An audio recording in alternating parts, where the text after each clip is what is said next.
Assalamualaikum warahmatullahi taala wabarakatuh. Uh, Seterusnya uh, sambungan daripada kesan kepada bab uh, kesan yang timbul ke atas hubungan susuan ini adalah yang kedua. Dia kata amma ma yata'allaqu bi asri halli. Adapun apa yang berkait dengan kesan halal. Yang atas tadi haram khususnya yang sebelum ni menceritakan tentang haram yang berkaitan dengan perkahwinan kan. Yang ni pula dicerita pasal halal. Apa maksud halal di sini? Maksud hubungan susuan ni melibatkan timbulnya hukum halal. Jadi fabayanu dzalika anna kullama yahillu bainaka wa baina qaribatin laka nasaban mimman madha dzikruhum yahillu bainaka wa baina man bainaka wa bainaha rada'atun. Okey, maksudnya penjelasan sini dikata sesungguhnya tiap-tiap apa yang halal antara engkau dan antara wanita yang ada hubungan kerabat dengan engkau dari segi hubungan nasab. Maksudnya seperti adik-beradik lah. Memang madha zikruhum yang telah kita sebutlah orang yang ada hubungan kerabat dengan kita kan melalui hubungan nasab. Maka halal.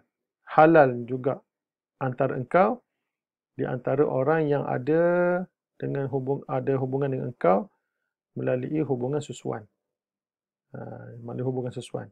Maksudnya ada benda yang kita seperti kita dengan adik-beradik perempuan kita kan. Ada benda yang halal kita lakukan. Maka begitulah juga dengan orang yang ada hubungan susuan dengan kita. Dengan perempuan yang ada hubungan susuan dengan kita. Contohnya apa?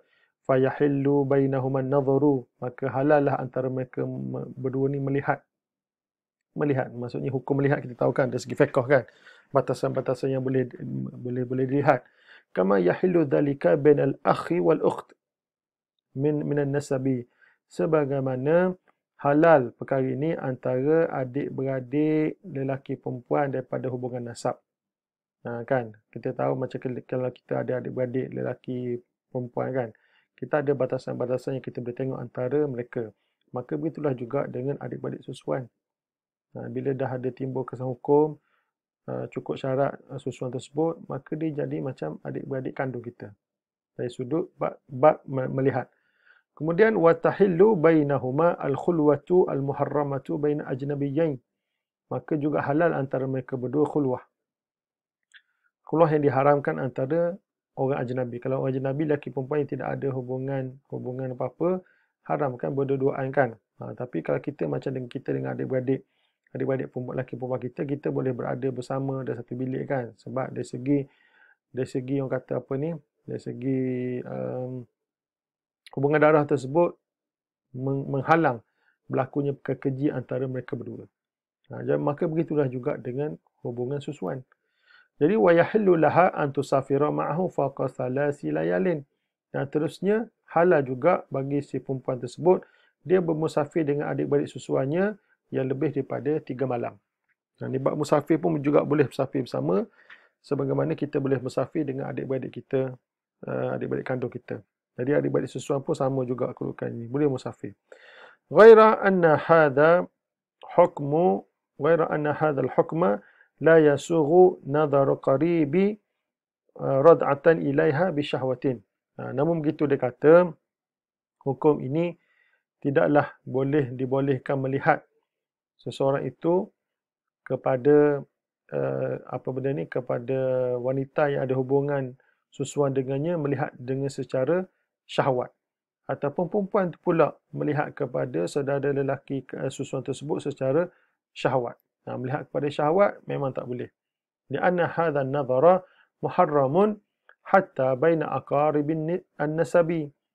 Kerana memandang secara syahwat ini juga diharamkan hatta kalau ianya berlaku di antara kerabat yang ada hubungan nasab. Seperti tengok kakak, tengok adik melihat secara syahwat juga dikira sebagai haram. Hukumnya tetap haram.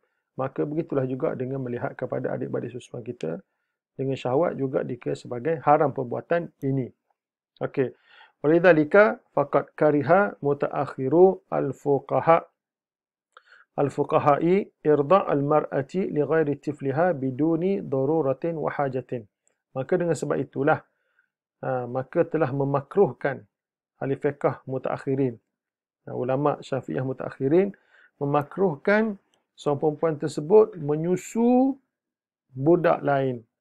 Menyusu budak lain maksudnya bukan kerana dia tanpa ada darurah, tanpa ada hajat. Jadi takut timbul perkara ni lah. Takut timbul bila ada hubungan antara hubungan susuan ni. Jadi mereka ni memanglah boleh melihat, tetapi timbullah perkara yang kadang-kadang di luar daripada kawalan. Jadi kalau tidak ada sebab, janganlah menyusu seorang perempuan tersebut menyusu anak-anak orang lain tanpa ada sebarang hajat ataupun ada sebarang darurah. Supaya seboleh-bolehnya tidak timbullah perkara hubungan kerabat, tidak timbul perkara hubungan kerabat melalui hubungan susuan ni. Takut-takut nanti akan timbullah perkara yang kita sebutkan tadi kan, membuka ruang kepada mereka. Kama annahum karihu ikhtilata dhukuri wa inathi alladhi jama'athum qarabatur radha.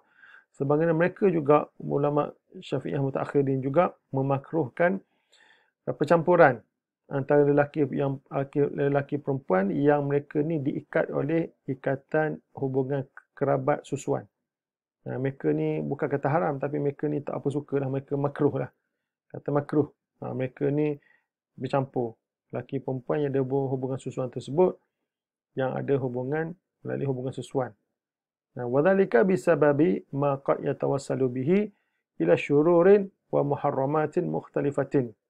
Kerana apa? Kerana sebab itu, kerana dengan sebab apa yang pernah berlaku dengannya kepada keburukan dan kepada perkara-perkara haram, yang pelbagai perkara haram yang berlaku dengan sebab percampuran bebas ini, melalui yang mereka ni mendakwa mereka ni ada hubungan susuan.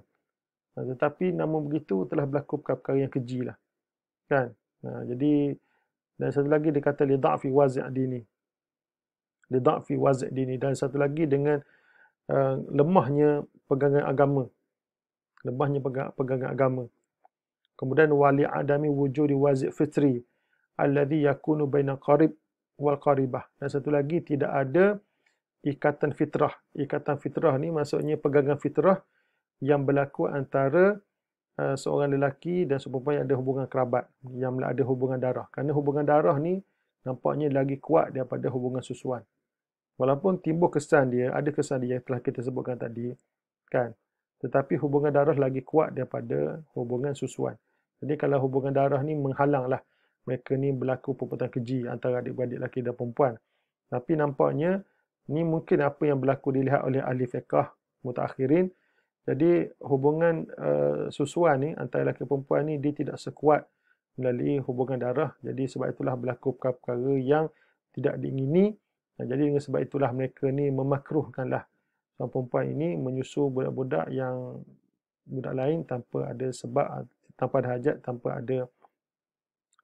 ada darurah. Kerana nanti bila mereka besar, mereka dikira sebagai ada hubungan tu kan, hubungan mahram, tak boleh kahwin. Tetapi hubungan mahram ni tidak kuat. Dia tidak sekuat dengan hubungan darah. Jadi sebab itulah berlaku perkara yang tidak diingini. Jadi sebab itulah mereka nak sekat lah, kalau boleh nak sekat, supaya tidak ada banyak sangatlah hubungan mahram melalui hubungan susuan. Tapi kalau ada darurah, ada hajat tu, susukanlah. Seperti budak tu lapar sangat kan, takut mati. Tapi yang tidak ada sebarang hajat, sebarang darurah, maka ulama memakruhkanlah perbuatan ini. Wallahu a'lam.